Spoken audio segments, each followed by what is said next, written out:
Sasa ninayo orodha hapa ya wachangiaji, lakini baada ya wachangiaji tutatoa fursa kwa watoa hoja kuhitimisha hoja zao. Tutaanza na Mheshimiwa Naibu Waziri wa Ofisi ya Rais, Mipango na Uwekezaji, Mheshimiwa Stanislaus Harun Nyongo. Waheshimiwa wabunge, niwaombe tena, kwa sababu mnayo hiyo ruhusa. Waheshimiwa wabunge, niwaombe tena tupunguze sauti ili tuweze kusikia michango inayotolewa na wenzetu. Tupunguze sauti. Kama ni lazima kuwa na kikao kadogo, mnaruhusiwa kwenda nje.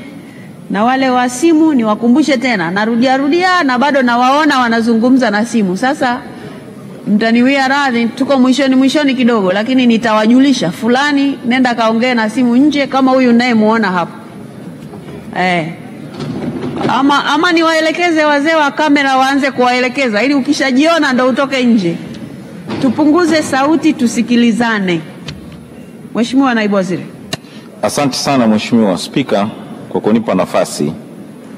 Mheshimiwa Spika, nianze kwanza kwa kumshukuru Mwenyezi Mungu kwa kutupatia uhai, na leo tuko hapa tukiwa tunajadili kabisa swala ambalo ni swala la msingi katika taifa letu, kwa maana ya kujadili mipango ya nchi yetu. Mheshimiwa Spika, niendelee kushukuru na nimshukuru sana Mheshimiwa Rais wetu wa Jamhuri ya Muungano wa Tanzania Dr. Samia Suluhu Hassan, kwanza kabisa kwa kuniamini na kuniteua kuwa Naibu Waziri Ofisi ya Rais, Mipango na Uwekezaji, katika kumsaidia Mheshimiwa Profesa Kitila Mkumbo katika jukumu kubwa katika ofisi hii kuhakikisha kwamba shughuli zote za uwekezaji na mipango ya nchi hii inakwenda kama ilivyostahili.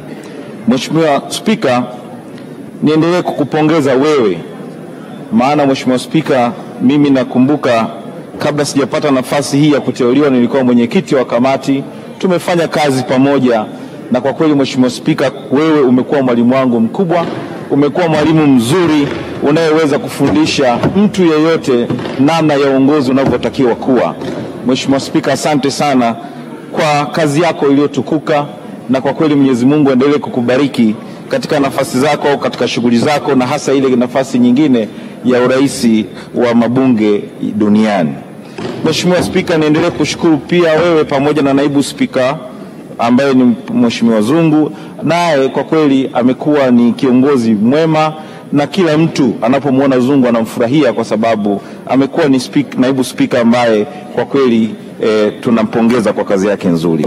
Mheshimiwa Spika, niendelee kupongeza wenye viti wa bunge wanaokusaidia na wenye viti wote wa kamati zote za bunge. Kwa kweli tumefanya kazi kwa ushirikiano, na hasa zile kamati ambazo zinatusimamia ikiwemo kamati ya mitaji ya umma na kamati ya bajeti chini ya mwenyekiti Mheshimiwa Olan Njeza. Kwa kweli wamekuwa wakituelekeza vizuri, na kwa kweli Mheshimiwa Spika, tumepata ushirikiano mzuri sana.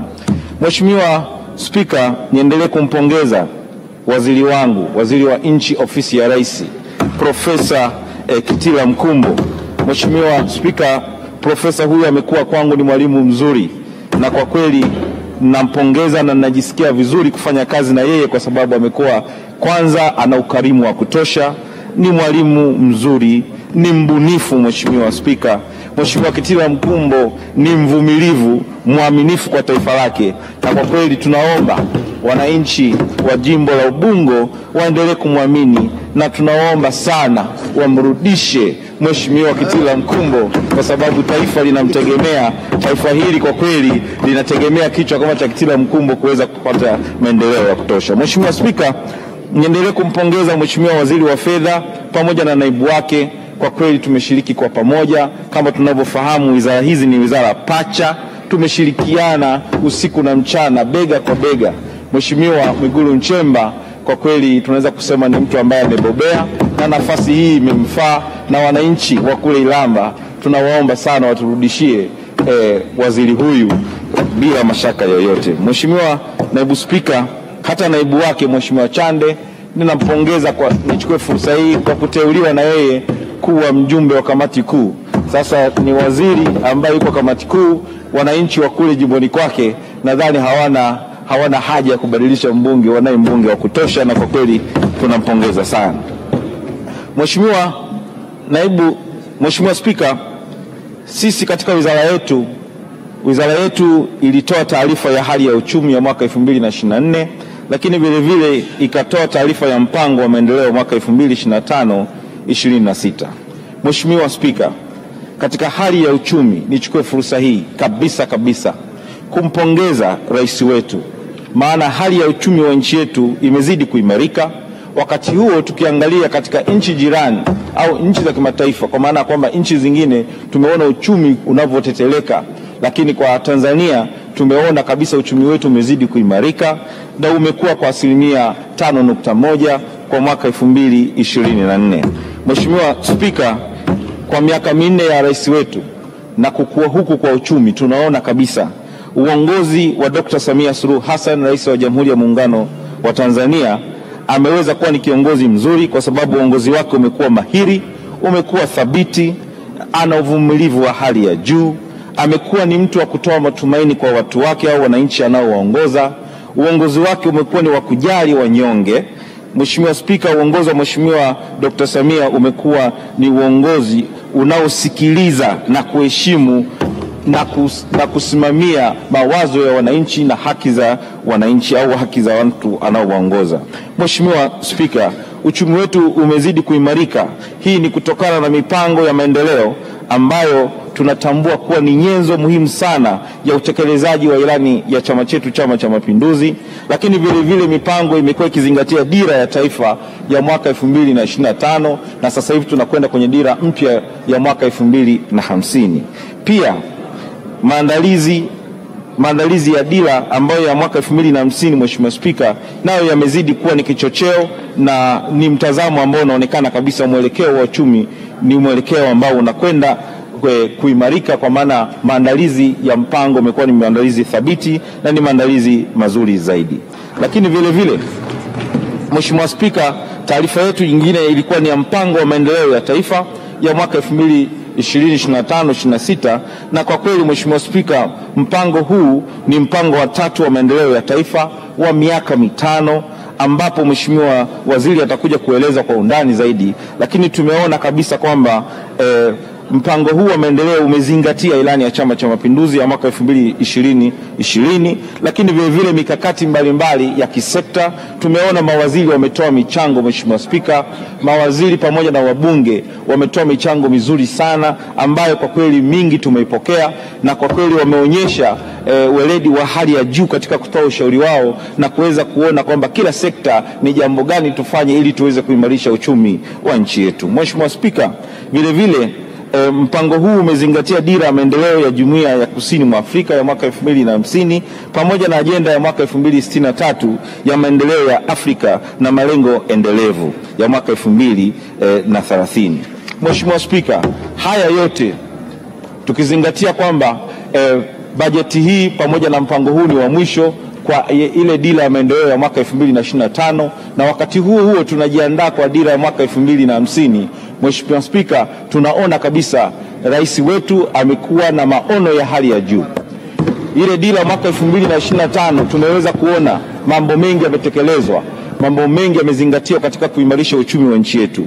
Na Mheshimiwa Spika, mambo haya ambayo yameimarishwa yatakwenda kutusaidia hata katika kutekeleza ile dira ya mwaka 2050, kwa kuzingatia kwamba kuna sekta ambazo tumeziona sekta chochezi za uchumi ambazo Mheshimiwa Rais na serikali yetu imezingatia kuona ni namna gani ya tunawekeza kule ili uchumi wetu uweze kuimarika. Na moja ya sekta hizo, Mheshimiwa Spika, tukitizama sekta ya miundombinu ambayo tunasema ni enabling sector ambayo inakwenda kuboost uchumi wa nchi yetu.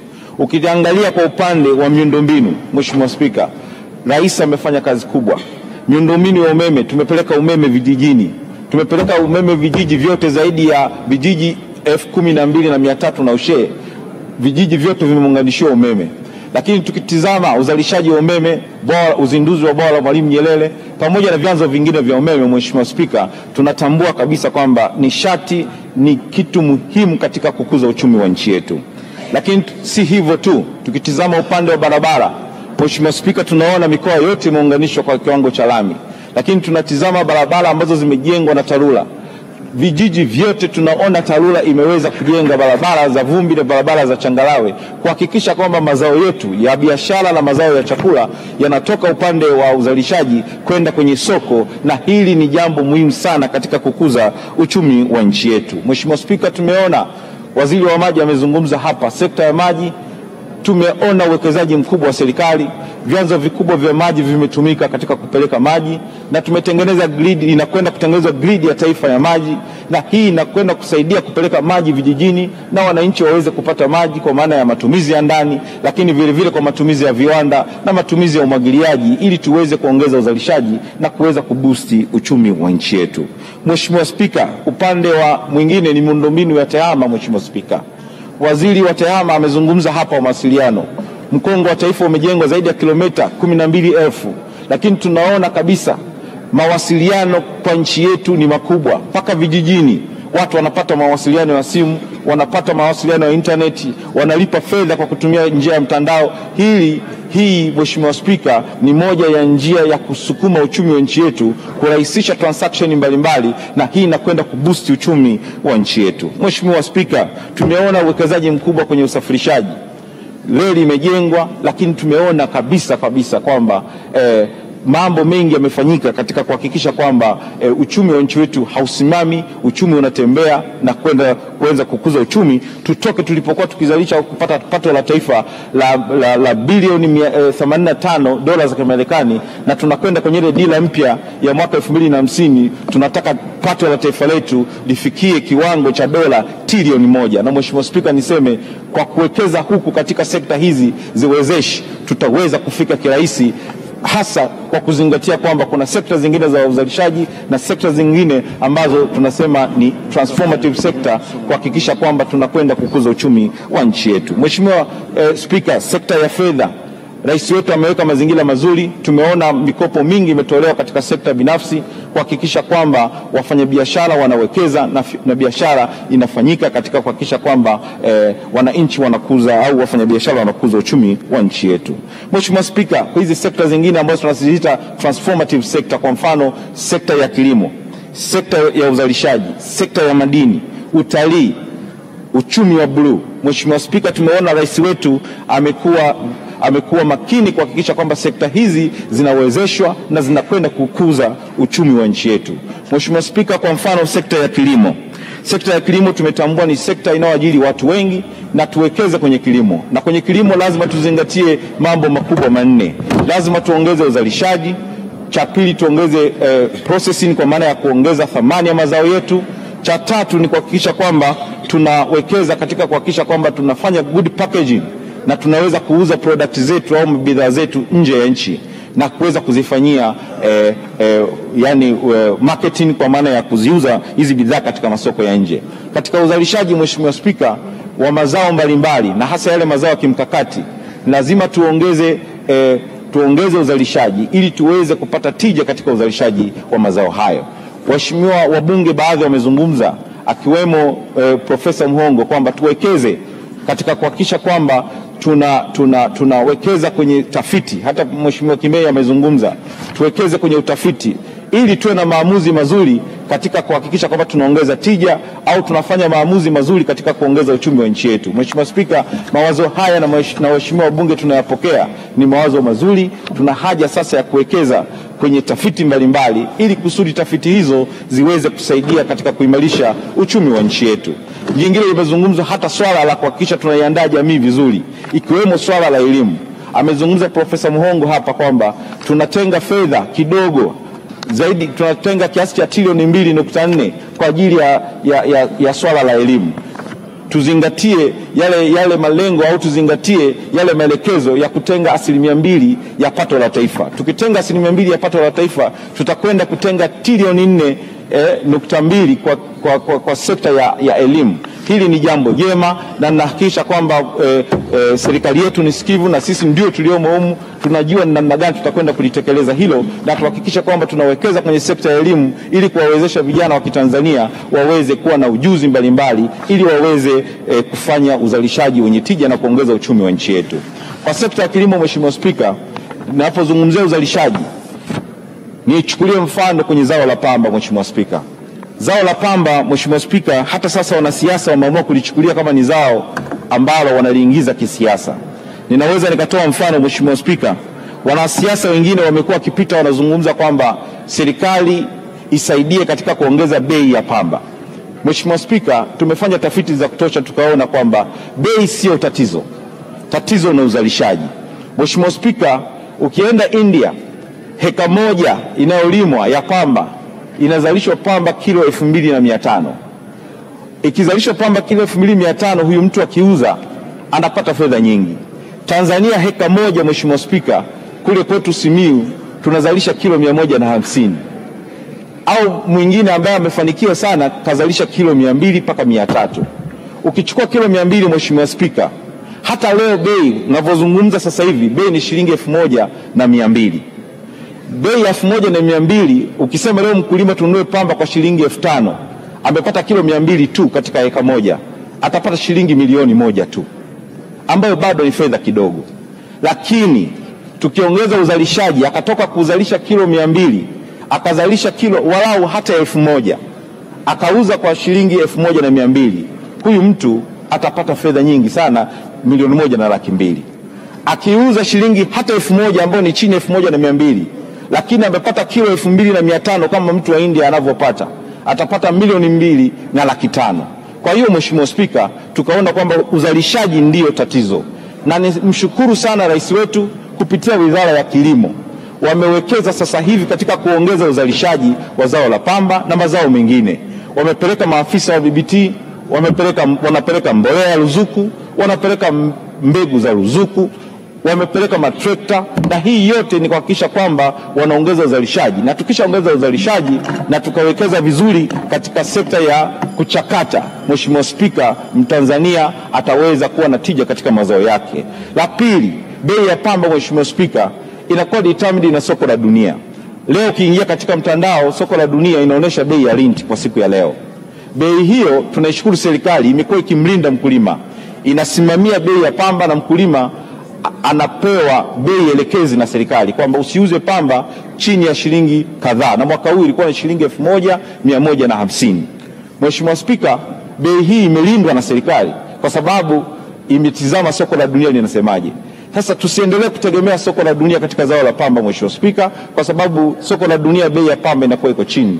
Serikali imekuja na uamuzi mkubwa wa kuwekeza kwenye uzalishaji wa zao la pamba, na sasa hivi uwekezaji wa zao la pamba ukiwekezwa, ina maana matumizi ya zao la pamba yatakuwa ndani ya nchi, na mzalishaji wa pamba akizalisha pamba ataiuza ndani, hata subiri kwenda kuiuza nje ambapo kule nje wanapanga bei yao. Mheshimiwa Spika, tukiwekeza kwenye viwanda, zao la pamba litakuwa na mahitaji ya ndani, na sasa hivi mkulima atapata tija katika uwekezaji huo. Mwisho, Mheshimiwa Spika, baada ya kuzungumza haya, Mheshimiwa waziri wangu atazungumza mengi, lakini nichukue fursa hii, Mheshimiwa Spika, kuendelea kuwashukuru wananchi wa wilaya ya Maswa na hasa wananchi wa jimbo la Maswa Mashariki. Wamekuwa na mimi muda wote, nimewatumikia kwa kipindi cha pili, na Mheshimiwa Spika, juzi nilikuwa Maswa, nimezunguka, nimeongea na wananchi wa Maswa, wamesema nimefanya kazi vizuri, hawana haja ya kuweka mtu mwingine, wanakwenda kunichagua kwa mara nyingine ya tatu ili nirudi nyuma, nirudi hapa niweze kulitumikia taifa langu, niweze kuwatumikia wananchi wa Maswa. Na Mheshimiwa Spika, na wewe nichukue fursa hii nikuombee sana kwa wananchi wa Uyole waweze kukuchagua. Wewe sio spika wa Uyole peke yake, wewe ni spika wa kimataifa, wewe ni mbunge wa kimataifa. Wao tunawaomba tu wakuindozi kwa niaba yetu, wewe ni mbunge wetu. Asante sana Mheshimiwa Spika kwa kunipa nafasi, asante sana kwa kunisikiliza. Asante sana.